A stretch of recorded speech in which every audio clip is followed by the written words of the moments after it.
찾고 있었는데요.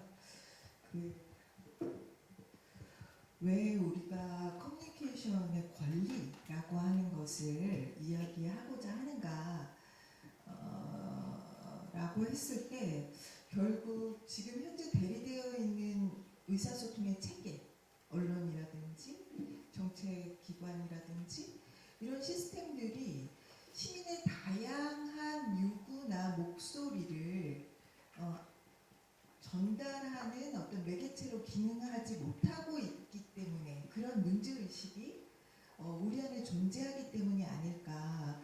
만약 그런 어떤 대의제의 성격이 잘 구축되고 운영되어 왔다면 사실은 우리가 커뮤니케이션의 권리를 별도로 요구하는 흐름보다는 그 안에서 다양한 활동들을 조직하는 데 집중했을 수 있을 것 같다. 그런데 예를 들어서 공동체 라디오 하나만 보아도 이것이 마을에서 어떤 그 다양한 구성원들의 목소리를 내기 위해서 주파수도 필요하고 재원도 필요하고 또 광고 정책에 있어서의 어떤 지원도 필요한데 과연 그런 것을 여타 언론이나 정책 영역에서 중요한 목소리로 수용하고 또 주목해 왔는가 이런 것들을 돌아보면 이거 정말 아니다 라고 하는 것들을 확인하고 있기 때문인 것 같습니다. 그리고 이 시점에 이 문제를 이야기하는 것은 이전의 보수정부와의 환경에서는 아예 이러한 어떤 변화된 시스템을 만들 수 있다는 가능성조차 생각해 볼 수 없는 시점이었다면 우리가 정치 권력을 바꾸고 또 달라진 환경 속에서 이런 시스템을 구축해 나가는 노력들을 함으로써 조금 더 다양한 목소리, 그리고 시민들 각자의 목소리를 낼 수 있는 환경을 만들 수 있지 않을까라고 하는 문제의식을 반영한다. 때문에 커뮤니케이션 권리를 보장할 수 있는 조건, 이런 것들의 핵심에는 저는 권리의 재분배를 어떻게 제도화할 것인가가 존재한다고 생각합니다. 그러니까 사실 그 의사소통, 그러니까 정보는 넘치지만 무엇이 핵심이고 무엇이 우리 사회의 중요한 의제인가를 나누는 데 있어서의 의사소통은 매우 쏠림이 강하고 그 안에 정치적인 편향과 상업적 편향이라고 하는 것이 굉장히 두껍게 자리하고 있다고 생각합니다. 이런 내용들을 개선하기 위해서는 각자의 위치 그리고 일상의 목소리를 반영하는 적극적인 시스템들이 필요한데 이런 것들이 거의 구축되지 못해왔다는 거죠. 그 안에는 우리가 늘 얘기하고 있는 어떤 언론 개혁의 문제가 존재하고 있을 뿐만 아니라 또 한면으로는 제가 계속 현 정부 들어와서 강조하고 있는 내용 중에 하나인데 관료제의 폐해. 그러니까 누구의 목소리를 대행할 것인가. 과연 그 정말 법에 위탁되어 있는 것처럼 시민의 권리를 대행하기 위해서 관료들이 움직이고 있는가. 또 의회가 그렇게 움직이고 있는가. 이런 여러 가지 한계로부터 비롯되는 것이 적지 않다. 때문에 그 언론개혁 세력을 중심으로 해서 대선 직후에 그 정부가 표방하였던 국가 중심의 민주주의에서 국민 중심의 민주주의라고 하는 선언이 과연 미디어 영역에는 어떻게 구현될 수 있을까를 저를 포함해 다수의 활동가들이 계속 시스템의 어떤 개편으로 제기해온 바 있습니다.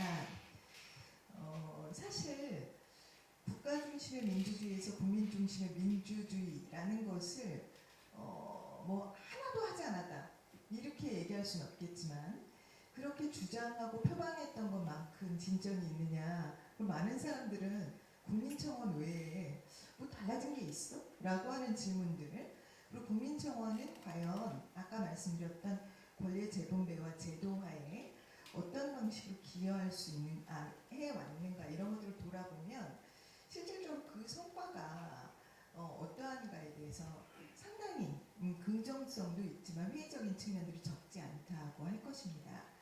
때문에 당시에 저희들이 주장하였던 내용들을 조금 몇 가지 복기해 보겠습니다. 오늘 허경 발제자가 이야기한 것과 상당히 비슷한 논지의 이야기인 반면 허경 발제자가 이야기한 것보다 시스템을 확장하는 폭이 좀 더 크다라고 하는 점을 미리 좀 말씀드리고요. 당시에 그 대선 직후에 제안하였던 것은 현재 방송통신위원회를 방송통신이용자위원회라고 하는 형태로 개편하는 제안이었습니다. 그러니까 오병일 그 활동가도 좀 전에 대표도 말씀하셨던 것처럼 방송과 통신 영역에 있어서의 정책을 시민이 참여하는 형태로 전면적으로 거버넌스 시스템으로 바꾸는 제안을 당시에 했었던 것이죠. 이때 그 방송통신이용자위원회가 된다는 가칭 그렇게 된다면 예를 들어서 온라인 미디어 의회도 운영하고 시청자위원회나 시청자평가원 후보에 다양한 시민들이 참여할 수 있는 풀을 만들고 시청자 평가 프로그램을 지원할 수 있는 시스템을 그 안에 구축하며 공영방송 이사의 30%를 시민이 참여하는 형태로 전환하고 재허가 재승인이라고 해서 그 기존의 방송사들이 허가나 승인을 다시 받는 이런 어떤 법적 절차들이 있는데요.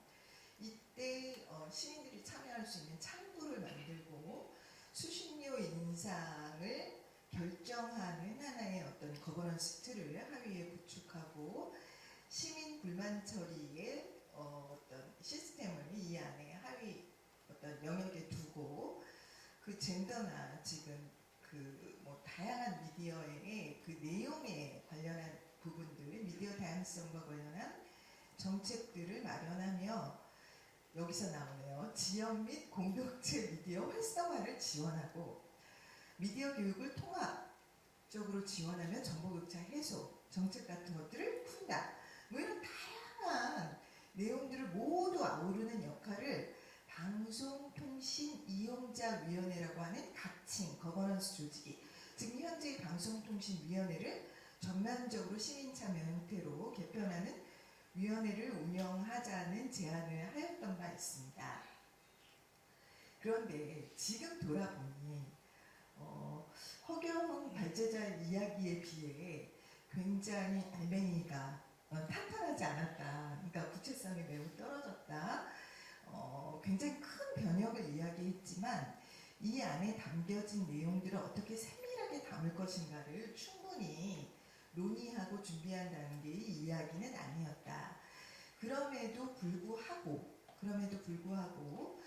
저는 지금 방송통신위원회가 하고 있는 역할의 상당 부분이 공공적 그 미디어를 지원하고자 하는 취지의 법적 근거를 갖고 있는 부분이 다수이고 그 안에 공익성을 강화하려고 하는 내용들이 담겨져 있기 때문에 그중 공동체 미디어 부분만 떼어서 이것을 별도로 운영하는 것이 더 유리한 선택일지 아니면 통합적으로 전면적인 개편을 가져가는 것이 더 유리한 선택일지는 우리가 좀 더 논의해야 할 필요가 있겠다.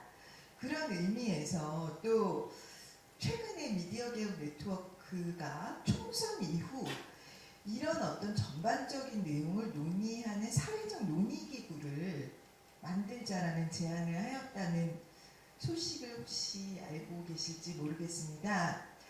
과연 어떻게 하면 시민의 의사가 반영될 수 있는 그리고 커뮤니케이션 권리가 재분배될 수 있는 시스템이 마련될 수 있을까에 대해서 다 함께 모여서 사회적 논의를 펼칠 수 있는 이런 장들을 마련해야 할 필요가 있겠다라고 하는 논의가 지금 제안되어 있는 상태이고 총선 이후 이런 사회적 논의기구를 확보하기 위한 사실 어찌 보면 정부와의 싸움 그리고 그 시민사회 세력의 연대 이런 것들이 예고되고 있는 상황인 것 같습니다.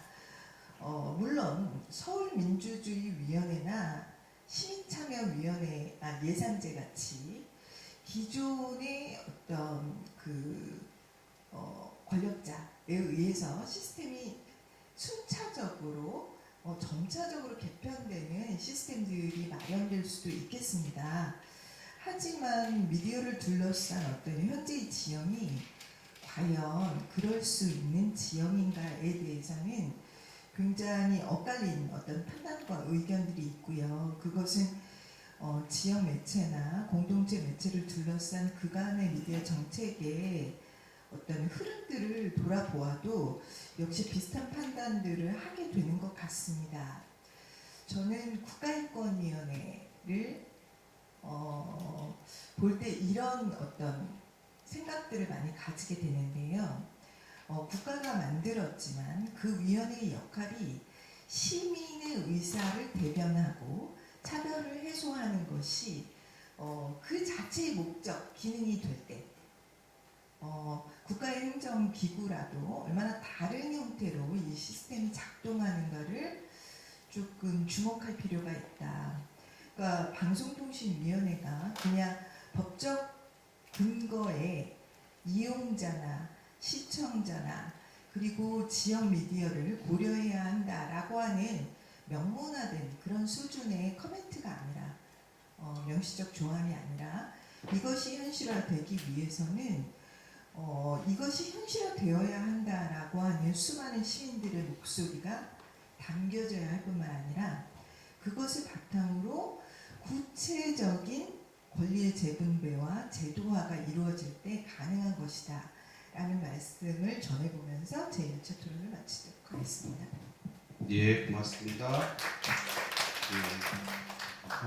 강계란 대표께서 말씀하시는 방송통신 이용자 위원회 혹은 우리가 더욱더 과감하게 좀 줄여서 말하고자 하는 한국 커뮤니케이션 위원회, 어떤 것이든 그게 인권위원만큼의 한국 민주정치에 중대하다라고 하는 만약 합의가 이루어졌다면 한국 민주주의는 아직 가능성이 있는 것이고요. 이게 합의의 의제로서도 제출되지 않는 지금의 불가능성은 한국 민주정치의 불가능성을 또 말해주는 것 같아 참 저희가 중간에서 고민이 많습니다.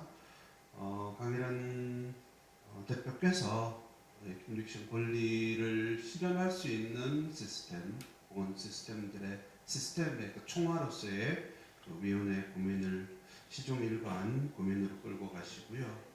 앞서 말씀하셨던 오병일 대표께서는 개념 정의와 여타 개념들과 연계, 그를 헌법에 어떻게 부처시킬지 이런 철학과 이념과 이론의 부분을 여전히 중요한 측면에서 접근해 오셨습니다. 커뮤니케이션 권리를 논할 때 좀 이따 우리가 하겠지만 이걸 어떻게 운동의 전략과 의제로 방법으로 풀지, 거기서 미디어 개혁위원회라는 방금 간단하게 소개가 되었습니다만 그것에서 구체적으로 좀 더 어떻게 할지 이 논의를 좀 빼겠습니다만 최소한 커뮤니케이션 권리를 논할 때 필요한 법 제도 개선 이 측면과 철학과 이념의 레벨 이 측면과 이제 함께 이제 나와야 될 게 이걸 가져가야 되는 이 현장과 현실이라고 하는 이 차원이 있을 듯한데요. 두 분께서 이 정보통신운동 혹은 미디어 제도 개선의 활동을 하셨다면 이제 방금 주실 교수님께서는 지역이라는 단위에서 끊임없이 고민하셔서 커뮤니티 권리를 좀 다르게 접근하시거나 레벨을 조금 더 다르게 대하실 듯 하기도 합니다. 말씀 계속 듣겠습니다. 그렇지 않고요. 네, 저도 비슷한 고민인 것 같고, 실은 그 커뮤니케이션 발제를 손덕구 대표님 처음에 저한테 하라고 하셨는데 모르겠다, 너무 어렵다, 왜 이런 걸 나한테 하냐라고 허경 기사한테 좀 떠넘긴 부분도 있는데, 실은 좀 고민되는 부분이 이 커뮤니케이션 권리라는 부분이 좀 포괄적인 부분이고, 어떻게 보면 아까 오늘 대표님 말씀하셨지만 좀 철학적인 권리적인 부분이기 때문에 제가 여기에 대해서 아주 깊게 현장에 실천하면서 이거를 했던 부분은 아니어서 그냥 제가 아는 수준에서 조금 아까 말씀드렸던 세 가지 화두, 왜 한 10여 년 전에 커뮤니케이션 권리라는 얘기를 하고 우리가 대선 때 이럴 때 항상 이렇게 선거 관련된 국면 때 이 세 분을 보는 것 같아요. 그래서 그럴 때 이제 커뮤니케이션 권리는 큰 개념을 얘기하고 있는데 지금 다시 또 커뮤니케이션 권리라는 부분을 왜 논의하는지, 그리고 지난 과거에서의 커뮤니케이션 권리를 논할 때와 지금의 어떤 차이점, 그리고 그런 것들을 실현해 나가는 데서 어떻게 고민해야 할지라는 세 가지 주제를 조금 말씀을 드리면요. 결론적으로 말하면 커뮤니케이션 권리라는 부분이 우리가 흔히 얘기하는 소통 권리나 표현의 자유, 아까 말씀하셨던 여러 가지 개념적 부분이 있는데 그런 부분, 각자적인 부분들도 있지만 이게 좀 포괄적인 그런 부분들이 있는 것 같아요. 그래서 좀 더 좀 포괄적인 부분이 있는데 지금까지는 저희가 좀 각자의 영역에서 활동을 하다가 실제 이런 커뮤니케이션 권리가 각각의 영역에서 실현될 수 있게끔 노력을 했지만 제도적으로 잘 안 된 부분도 있긴 하지만 처음에 제도적으로 만들었던 부분도 있어요. 예를 들어서 다른 부분은 잘 모르겠지만 퍼블릭 액세스 권 관련된 시청자 참여 프로그램 같은 것도 대중적으로 잘 만들어냈습니다. 만들어냈긴 하고 공동체 라디오도 확대는 되지 않았지만 그런 제도적인 부분을 냈는데 다만 그런 것들이 저희가 한 10여 년 동안의 흐름 속에서 제대로 잘 실현되지 못했다. 그리고 이제는 굉장히 미디어 환경이 변화하면서 기존의 각각의 영역에서 논의했던 부분들이 물론 인터넷 환경에서 좀 통합적으로 되는 부분이 있지만 지금 더욱더 연관되어 있는 부분이기 때문에 다시 한번 이 커뮤니케이션 권리라는 포괄적인 개념에서 우리가 논의하지 않느냐라는 부분이 좀 생각이 되고요. 다만 그런 것들이 저희가 좀 달라진 부분은 과거의 커뮤니케이션 권리라는 개념을 조금 한정적으로 생각을 하지 않느냐. 예를 들어서 이거죠. 구체적으로 예를 들어 우리가 표현의 자유라고 얘기하는데 표현의 자유라는 부분을 우리가 좀 접근적인 개념으로 아까 제도적으로 시청자 참여 프로그램 제도하고 공동체 라디오 몇 개 만들고 그다음에 지역 미디어 지역 방송에서도 만들어 놓고 그렇게 했어요. 근데 이게 실현이 잘 안 되는 부분인 거죠. 왜? 그게 실현이 될 수 있는 제도적인 부분이 없다라는 거죠. 아까 제도적인 방송통신위원회도 얘기했지만 항상 얘기하는 왜 지금 표현의 자유에서 인터넷으로 유튜브로 다 할 수 있는데 뭐하러 공동체 라디오를 저기 하고 시청자 참여 프로그램 법적으로 잘 만들어 놨는데 참여 잘 안 하지 않습니까?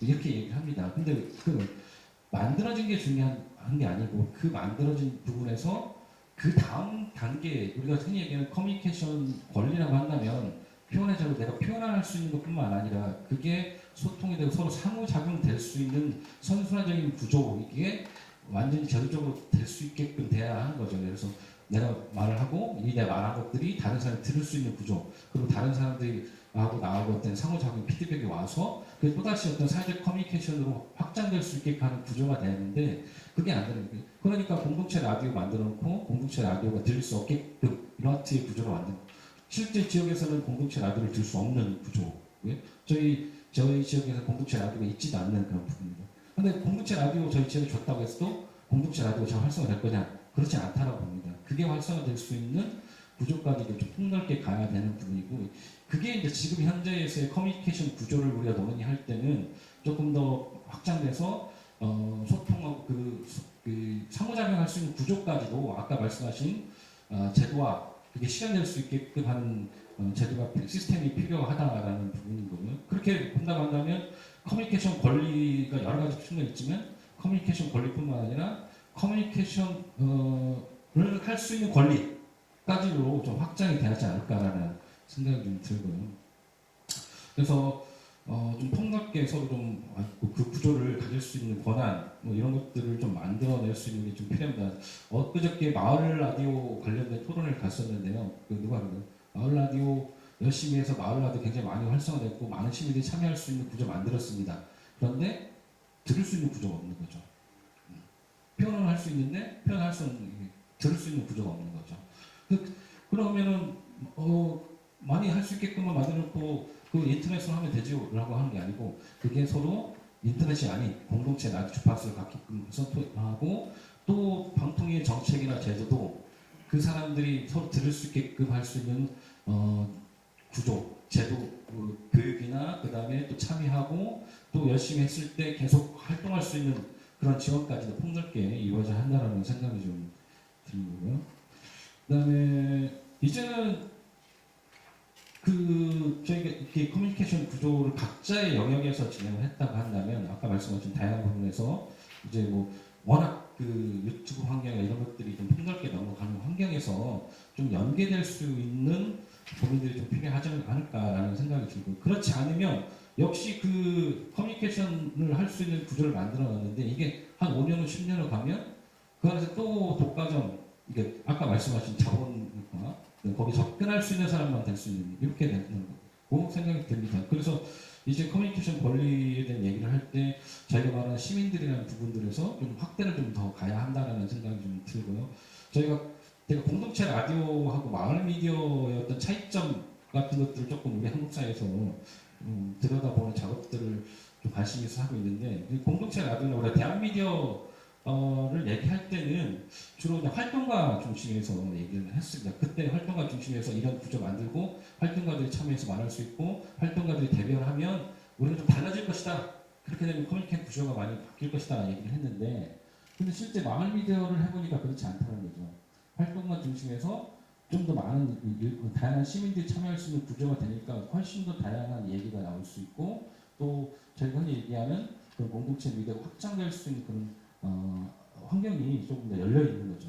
그렇게 확장된 열려 있는 환경을 어떻게 우리가 조금 아까 말씀하신 커뮤니케이션 권리라는 개념으로서 포괄해서 요거가 실현될 수 있는 구조를 가져갈 것인가 라는 부분이 고민해야 되고, 그게 아까 허경 발전자가 얘기했던 다양하게 정부 정책이나 부처나 그다음에 각각의 방송사, 주민들 방송사에서도 시민들이 참여할 수 있는 구조 이런 것들을 어떻게 실현할 수 있을까라는 고민인 거고, 그게 제가 다시 한번 결정 말씀드리면 그게 구조만 만들어 놓는 게 아니고 실제 실현될 수 있게끔 그 이용자 중심의 그 시민들 중심의 를 놓고 작용할 수 있는 구조로 만들어내야 되는 그런 것들이 필요하다라는 짧은 소견이었습니다.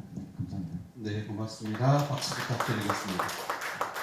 교수님 말씀 안 하시겠다 하지만 사실상 우리가 기대하거나 원하는 답을 주신 것 같습니다. 예, 국민, 시민, 이용자 그 레벨이 지역에서 지역민이, 주민이 말미디어를 들을 수 있는 권리로까지 조밀하게 구체화, 실제화, 정착화되지 않다면 여전히 뭔가 뜨는 공백이 있을 수 있음을 우리도 좀 유의해야 된다, 이런 말씀을 주셨습니다. 그거에 대한 좀 답으로 혹은 토론에 대한 답으로 좀 가시면서 추가해 주시면 좋겠습니다. 허경 선생님, 우리 아까 언급이 됐습니다만 미디어 개혁 네트워크에서 우리 권리 논의도 있고, 그죠? 또 이런 논의도 있는데, 지금 오늘 우리가 하고자 하는 이 논의, 이걸 위로 끌고 올라가서 국가 수준의 부처와 제도가 시키는 레벨과 함께 우리가 늘 간과하거나 소외시키는 이 불뿌리 라는 하늘 어떻게 우리의 논의틀로 끌고 올까라고 하는 이 두 마리 토끼에 특히 후자에 우리 늘 방심과 허점이 있음이 활동과 이 운동에서 늘 우리가 지적질 당합니다. 이런 부분들은 이 네트워크에서 어떻게 고민되고 있는지, 또 어떻게 가야 되는지, 허경 동지부터 다른 분들 필요하시다면 주셔서 우리가 어떻게 가야 될지를 오늘 하고 있는 요 형식과 좀 맞춰서 논의를 조금 더 좁혀주시면 좋겠습니다. 미디어 개혁 시민 네트워크에서 어떻게 해야 되는지에 대해서 하거나 혹은 지금 그게 어떤 식의 논의를 하고 있는지 잘 모르시는 분도 있으시죠? 제가 미디어 개혁 시민 네트워크의 시민 이용자 분과에 참여하고 있는데 최근에 불성실하게 참여를 못해서 그렇긴 하지만 거기에서 지금 이렇게 논의되고 있는 구체적인 거를 알지 못하지만 오늘 논의와 관련돼서 약간 이렇게 언급할 수 있는 것은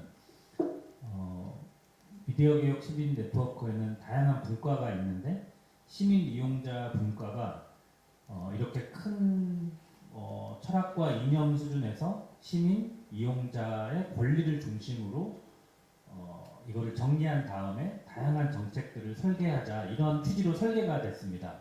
그리고 시민 이용자 분과가 제안하는 게 소위 커뮤니케이션 권리인데 아직 갈 길이 멀다. 이게 뭐 몇십 년 이런 뜻이 아니라 이 커뮤니케이션 네트워크 안에서 이 커뮤니케이션 권리라는 개념과 지향을 가지고 콘텐츠 관련한 정책, 뭐 플랫폼 정책, 뭐 네트워크 정책 이런 것들을 다시 재설계 할 정도의 공감대가 아직은 부족해서 더 그런 논의가 필요하다 이런 이제 얘기가 하나가 되고 있고요. 지금 한창. 그리고 또 하나는 커뮤니케이션 아까 이제 강일환 대표님 말씀하신 사회적 논의 기구 이런 것들이 제안되고 진행되는 과정에서 또 행정과 미디어 개혁 시민 네트워크에 참여하는 대리자로서의 전문가들이 참여하는 기구가 아니라 어떻게 더 많은 가능한 수준에서 시민들의 얘기를 시민들과 함께 얘기를 해가면서 정리할 거냐 이거에 대한 현실적 방법론을 구체적으로 고민해 보자 이런 논의가 지금 진행되고 있어서 그걸 구체화하는 게 사실은 당락을 결정하겠다 일단 이게 하나가 있고요. 또 하나 뭐 조금 관련이 안 될 수 있는데 한 달쯤 전인가요? 방통위에서 정보통신정책연구원하고 했던 방송통신 뭔가 체계를 싹 바꾸는 뭐 세미나 같은 거를 했었어요. 거기에서 이렇게 나왔던 자료를 보고 사실 저는 어떤 생각을 했냐면 못 따라가겠다.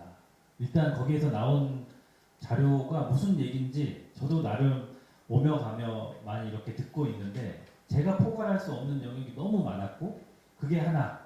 둘째는 시민, 이용자, 공동체 미디어 이 영역은 여전히 부록처럼 껴 있었어요. 전체 체계 재편 속에서 이게 어떻게 재구조화되고 이상이 정립되느냐가 아니라 그냥 사업자들의 영역들을 재편하고 여기는 10년 전의 내용보다 조금 이 자체로 발전된 정도가 되어 있다. 그래서 지금 미디어 개혁 시민 네트워크에서 얘기한 전체 철학들을 포괄해서 참여하는 다양한 분야가 다시 재구성하는 것, 그리고 그거 어떤 텍스트를 가지고 다시 시민들과 함께 하는 것, 이거를 성공하지 못하면 답이 없다 이런 생각이 들었고요. 그래서 제가 여기 맨 마지막에 복잡성으로 해야 된다라고 제가 굳이 썼던 이유는 방통위는 못하겠구나 이런 생각을 제가 그 자료집을 무슨 말인지 모르겠는 게 절반 이상의 자료집을 보고 느꼈어요.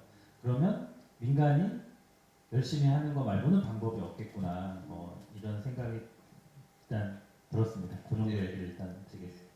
그 미디어 기술 산업 자본 주도의 정책 구상이 지금까지 지배적파로 다니고 그게 방통위에서도 사실 구현됐던 방식이고 그걸 우리가 협파하려고 하는 사실 우리의 논의의 어떤 또 사실은 그 기조를 깨지 못하고 쫓아가고 있어서 우리가 이 네트워크나 심지어는 우리 이용자 분과에서 커뮤니케이션 권리를 말할 때도 늘 이 지역 공동체 이러면 뭐야 대세도 아닌 왜 이게 이른바 나중에 이렇게 미뤄집니다.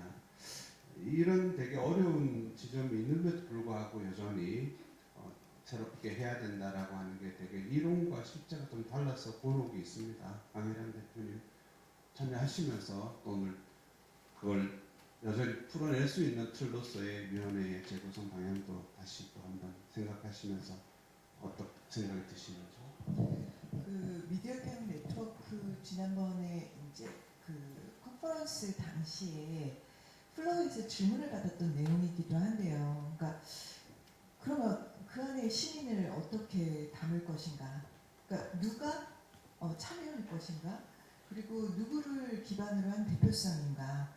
이제 이런 질문들 속에서 그렇다면 어떻게 이 문제들을 공유하고 참여할 수 있는 공간들을 만들어낼 것인가의 문제는 그 컨퍼런스 이후 미디어 개혁 네트워크 안에서 굉장히 중요한 관심사가 되어 있습니다. 좀 전에 허경 그 발제자가 두 번째 꼭지로 이야기했던 내용들이 바로 그것인데요. 우리가 언론 개혁 이러면 그래도 감이 팍 오지 않습니까? 그런데 커뮤니케이션 권리, 어떤 것 이렇게 질문되는 아까 그 정희찬 선생님 일부 세션에서 질문하신 내용이 틀려서가 아니라 우리가 일상의 언어로 이 다수의 시민들이 이것을 나의 권리의 문제로 인식하고 개입할 수 있는 환경 이걸 어떻게 만들 수 있을 것인가. 일단은 1차 자료의 가공에 굉장히 많은 그 노력들이 투입되어야 합니다. 실제로 이제 이것은 미디어 계획 네트워크가 아니라 그러니까 민우의 활동 속에서 연관되어 있는 사례이기도 한데요. 이제 우리가 그냥 무엇을 주장할 것인가만이 아니라 이것을 트윗으로 내보낼 때, 홈페이지로 내보낼 때, 보도자료를 내보낼 때 어떻게 소통할 수 있는 컨텐츠로 만들 것인가. 그러니까 정말 우리도 일상에 있는 수많은 시민을 어떻게 타자화하지 않을 것인가 라고 하는 문제를 적극적으로 해결해야 한다. 이것을 큰 숙제로 받아들여야 한다라고 하는 논의를 지금 그 과제로 부여받고 있고요. 아마도 총선 이후 이런 국면들을 저희가 모색하고 있는 만큼 향후의 흐름들은 이것을 소통할 수 있는 컨텐츠로 만드는 것 이것이 이제 주요 목표가 될 것 같습니다. 그런데 동시에 그 안에 또 굉장히 다양한 그룹들이 존재합니다. 예를 들어서 저희와 같은 그 기존 미디어에 대한 비판적 감시 활동을 해왔던 그룹, 그 다음에 지역이나 공동체 미디어를 기반으로 해서 제작 운동들을 꾸준히 해오셨던 그룹, 이렇게 다양한 그룹들이 있는데요.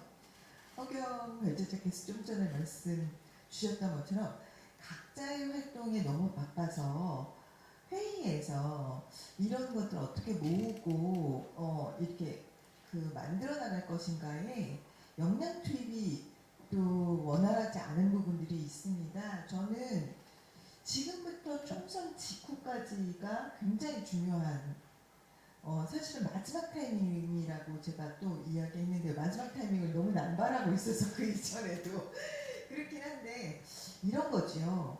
총선 그러니까 대선 이후 어떤 국면이 펼쳐질지 우리가 지금 쉽게 예측할 수 없는 정책 환경 속에 놓여 있다고 생각하고요. 미디어 의사소통을 둘러싼 적어도 필요한 정보를 얻고 그리고 그것을 소통할 수 있는 환경들을 만들어 놓지 않는다면 그 지역의 정보를 포함해서 또 성평등의 정보를 포함해서 정치적으로 굉장히 그 민감한 정보를 포함해서 이런 것들을 소통할 수 있는 환경을 만들어 놓지 않을 경우 우리는 이전에 어떤 그 우리가 원하지 않았던 상황에서 자유로울 수 없을 수도 있다는 위기의식이 뚜렷이 저는 우리에게 그 책무감으로 던져져야 하는 시점이 아닌가 때문에 그냥 지금 당장의 각자의 현장에서 일들이 너무 바쁘기 때문에 이런 어떤 전반적인 패러다임을 바꾸는 활동에 조금 이렇게 호흡 조절을 하기보다는 이 큰 판을 바꾸는 그러니까 판을 바꾸지 않으면 안 되는 마지막 타이밍을 주목하는 그런 시점이 되었으면 좋겠다. 그것은 지금 무대에 있는 몇 사람뿐만이 아니라 지금 플로어에 계시는 수많은 선생님들이 함께 해주셔야 할 일이다. 동영상으로, 칼럼으로, 그리고 뭐 이렇게 소통해 가는 그리고 함께 토론하는 여러 차례의 공간들을 열고 그 안에서 나눠져야 하는 그런 이슈인 것 같습니다. 예, 그 지역 미디어 운동, 지역 사회 위기 이 문제도 사실 우리 문제가 되게 직접적으로 연관이 되어서 접근해야 되고 되게 중요한 문제고 또 지역을 어떻게 참여할 수 있을지 우리 내부적인 공간이 어떻게 개방되거나 민주화되어야 되는지 고민을 합니다만 늘 말씀대로 충분히 되지 않아 말 그대로 잡음이 생기고 갈등과 위화감이 생기는 측면이 있습니다. 최승훈 대표님 이 미디어 개혁 네트워크 좀 잘 될 수 있도록 하기 위해서 이런 차원에서 좀 주시거나 좀 분명히 좀 하셔야 될 것들이 있으신지. 네, 저도 뭐 이름만 걸쳐놓고 뭐그 전체적인 그 저기 몇 번의 뭐 대선, 총선 이런 과정에서 미디어 개혁이나 여러 가지 그 한국 사회의 언론과 관련된 구조를 변화시키고 한다는 그런 논의들이 상당히 많이 있었고 저도 몇 번 참여를 했는데 그 외에도 다른 논의도 마찬가지로 항상 서울 중심의 이야기들이 좀 많이 진행이 되고 있다. 물론 그게 여러 가지 지역의 활동가들이 참여하기 어려운 구조나 그다음에 뭐 지역에서 워낙 그 참여할 수 있는 인력 풀이 좀 적은 부분들이 좀 있어서 그런 부분이 있긴 한데 기본적인 전제가 지역을 조금 논하는 데 있어서 지역이 좀 소외되어 있는 배제되어 있는 이 부분이 가장 큰 부분이지 않을까라는 생각이 좀 들고 실은 지역은 엄청나게 지금 큰 위기 뭐 지역과 관련된 여러 가지 얘기할 때 지역 방송 자체가 필요하냐 마느냐 뭐 이런 얘기부터 얘기가 나오기도 하고 그다음에 뭐 서울의 마을 미디어 이런 얘기 많이 하고지만 지역에서의 마을 미디어나 이런 구조들이 이렇게 활성화될 수 있는 게 여러 가지에서 좀 한계가 좀 있거든요. 그래서 조금 실은 아까도 했지만 그 논의되는 부분에서 그 지역과 관련된 참여와 그다음 이게 아까 그 시민들한테 조금 더 쉽게 저기 되는 부분이 있지만 이게 지역적으로 조금 그 연계돼서 지역에서도 관련돼서 얘기하고 소통 그 토론회 할 수 있는 구조 이런 구조들이 좀 더 만들어졌으면 좋겠다는 좀 생각이 들고요. 그래서 지금 당장에 예, 고맙습니다. 오병일 대표님은 혹시 하시고 싶은 말씀 있으신죠? 그 약간 이게 좀 감이 좀 다른 것 같은데 저는 사실 지금 이렇게 결정적 순간인지 잘 모르겠습니다. 그리고 이번 정부 들어와서 조금의 가능성 뭐 이런 것들이 진짜 있는 건지 왜냐면 저는 노무현 정부 때도 그렇고 문재인 정부 때도 그렇고 더 힘들어요. 그 이전에는 당시에 그러니까 이 한국당이 여당일 때는 야당 국회의원들과 되게 어떤 뜻이 맞게 여러 가지 이제 활동들 이게 안 되더라도 어쨌든 그런 세력이 그래도 같이 반대하는 그런 운동들이 되게 넓게 있었는데 지금은 그 이전에 반대했던 정책을 민주당이 추진하고 한국당은 당연히 찬성하고 아주 외롭게 어떤 의제들을 얘기를 해야 되는 예를 들어서 그게 개인정보 문제도 그렇고 통신비밀 문제도 그렇고 그렇게 이제 추진이 되고 있더라는 거죠. 그럼에도 불구하고 어쨌든 저는 이게 장기적으로는 어쨌든 조금씩 진전은 되고 있습니다. 예를 들어서 개인정보 쪽에 있어 거버넌스와 관련된다면 이게 물론 이제 방송통신 규제기구 문제도 있겠지만 개인정보와 관련해서는 개인정보보호위원회라는 개인정보를 감독할 수 있는 그런 기구를 두어야 된다는 것이 거의 10여 년 전부터 얘기를 해왔거든요. 근데 우리나라의 개인정보보호법이 만들어진 게 2011년인데 그 이전에 있었던 법안에서는 에서도 이제 그 주장을 했는데 결국 그게 안 되고 이제 결국 각 정부 부처들이 맞는 형식이 됐어요. 자기 권한을 놓치기 싫은 거죠. 이제 각 정부 부처는 자기네들이 개인정보 처리자이기도 한데 자기가 자기를 감독 못하잖아요. 그래서 우리는 독립적인 감독 기구를 만들어야 된다 이런 요구를 계속 해왔는데 이번에 이제 정부가 법안을 발의하면서 그런 내용이 포함은 돼 있어요. 그런데 여전히 독립성은 좀 부족하고 또 이제 다른 개인정보의 활용을 넓히는 그런 것과 같이 짬뽕으로 처리돼서 하다 보니까 저희가 일부 찬성하는 내용이 동의하는 내용이 있음에도 불구하고 또 이거 문제가 있는 법안이다 또 이런 싸움을 하고 있는 거고 뭐 최근에 주민등록번호 이제 뒷자리는 뭐 변경을 하겠다 되게 오래된 제도죠. 국가보안법처럼 오래된 제도인데 어떻게 보면 되게 견고한 템이었는데 그래도 조금씩 그러니까 이번 정부 발표에 대해서 저희는 당연히 이제 불만족스럽지만 조금씩 이렇게 나아지고 있거든요. 또 어떻게 보면은 이제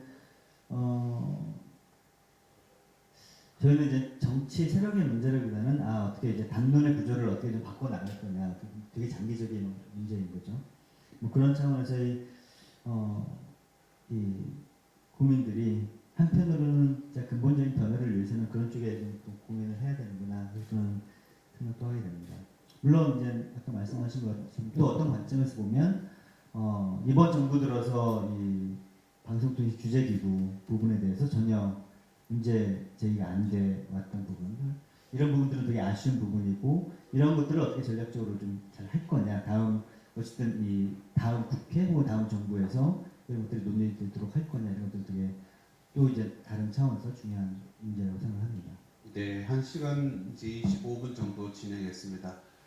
플로에 계신 분들 의견 혹은 질문 주시면 되겠습니다. 누구에게 특정해서 하시면 어느 분이라 이렇게 말씀 주시면 좋겠습니다.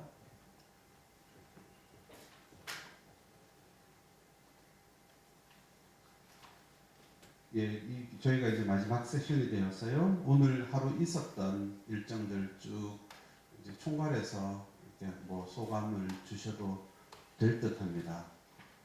없으시면 제가 여기 계시는 송덕 선생님께 오늘 이번 세션 오늘 전체 어떻게 보셨는지 하실 말씀 있으실 듯해서 발표드립니다. 너무 주제가 어려웠나 하는 생각을 다시 한번 좀 하게 되고요. 네. 그 커뮤니케이션 권리라고 하는 것이 너무 포괄적이고 굉장히 큰 담론이라서 이걸 어디서부터 시작하는지가 굉장히 어려운 것 같습니다. 네. 그리고 어쨌든 기존의 흐름이 이 커뮤니케이션 권리와는 전혀 단절되어 있는 그런 흐름이었기 때문에 이걸 일거에 뒤집는다는 것은 뭐 거의 혁명적인 수준에 머무는 것 같고요. 그렇다고 한다면 현재의 제도화에서 좀 열려있는 공간이라고 할까요? 공동체 라디오나 아니면 뭐 퍼블릭 액세스나 뭐 이런 쪽의 공간들에서 먼저 커뮤니케이션 권리를 좀 더 공고하게 할 수 있는 그런 손으로 해서 조금 이렇게 넓혀 가야 하지 않을까 그런 생각은 좀 들었고요. 사실 근데 또 이 커뮤니케이션 권리라는 것을 이해하고 받아들이지 못한다고 한다면 또 그것도 또 불가능하다는 느낌도 들고 해서 참 쉽지만은 않은 것 같다는 생각은 드는데 그게 여전히 일단 열려있는 곳부터 더 거기를 더 열기 위한 노력들을 해야 될 거라는 생각을 좀 하게 됐습니다. 네. 혹시 다른 분 질문 혹은 하실 말씀 없으신죠? 선생님, 웃음으로 치러주신 걸로 받겠습니다. 마이크 부탁합니다.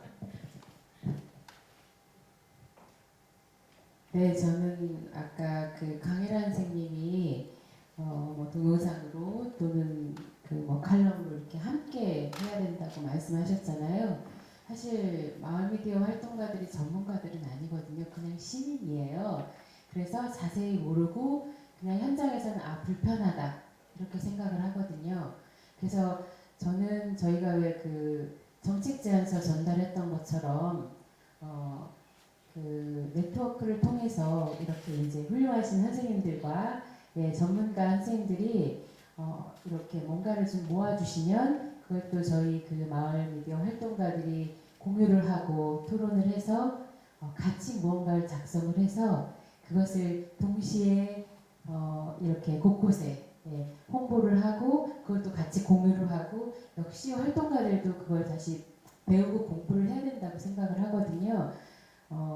이 아래에서 뭔가를 결정을 해서 바꾸기에는 사실 아까 말씀하신 것처럼 허경 이사님 말씀하신 것처럼 뭔가 이렇게 보면 저도 거기서 한 10% 굉장히 묘해서 내가 너무 무식한가 이런 생각을 하게 될 때가 있어요. 그래서 이런 자리에서도 이제 이렇게 어려운 주제를 이렇게 알아가는 과정이 있는 것처럼 이런 기회를 그 단계 그래서 많은 분들이 단계적으로 내 권리가 이런 거구나. 이 권리가 내 권리가 아니고 모두의 권리고 이렇게 주변의 권리가 많아지면, 그러니까 정당한 권리가 많아지면 내가 편해진다는 것을 인식할 수 있게 그런 구조가 좀 만들어졌으면 하는 바람입니다. 이상입니다. 예, 저희가 박수를 쳐야 될 것 같습니다. 예, 예. 사실은 오늘 세션과 저희 세션과 전체 일정을 다 정리할 말씀을 선생님께서 주신 것 같습니다. 곰곰이 생각해봤습니다. 이 공동체 미디어 포럼 2019가 여러 가지 주제를 달리할 수 있을 텐데 교육적 권리라고 하는 화두를 세운 거는 뭔가 중요한 움직임이 있으니, 그러나 아까 오병일 동지께서 소개하셨듯이 운동의 원칙은 보통업으로 가야 된다라는 것을 확인한다면 지역에 와서 여기 계시는 창작자 활동가들과도 공유하면서 다시 한번 혹은 더불어 시작해야 된다, 이런 초대로 받아들이고요. 그 초대가 단순히 우리가 뭐 아는 것 떠들어라 이게 아니라 진지하게 공유하고 필요하다면 배우겠다라고 하고 하는 이런 모습은 솔직히 되게 감동적이고 또 고맙다라는 생각이 듭니다.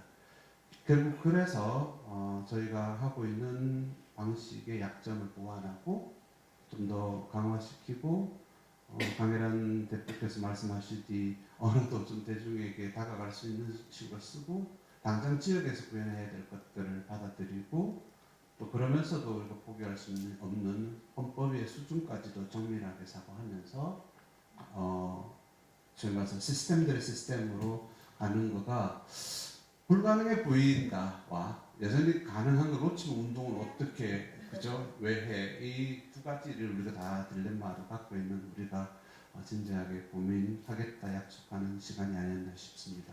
그런 정도라면 여기 소수지만 좀 결속이 더 되었다고 스스로 평가하고요. 2019년 공동체 미디어 포럼 공동체의 기본권과 커뮤니케이션 권리를 보합시키고 융합시켜 나가자라고 하는 이 제창에 저희가 잘 응답한 것 같습니다. 이렇게 세션 2 마감할까 싶습니다. 고생하셨습니다.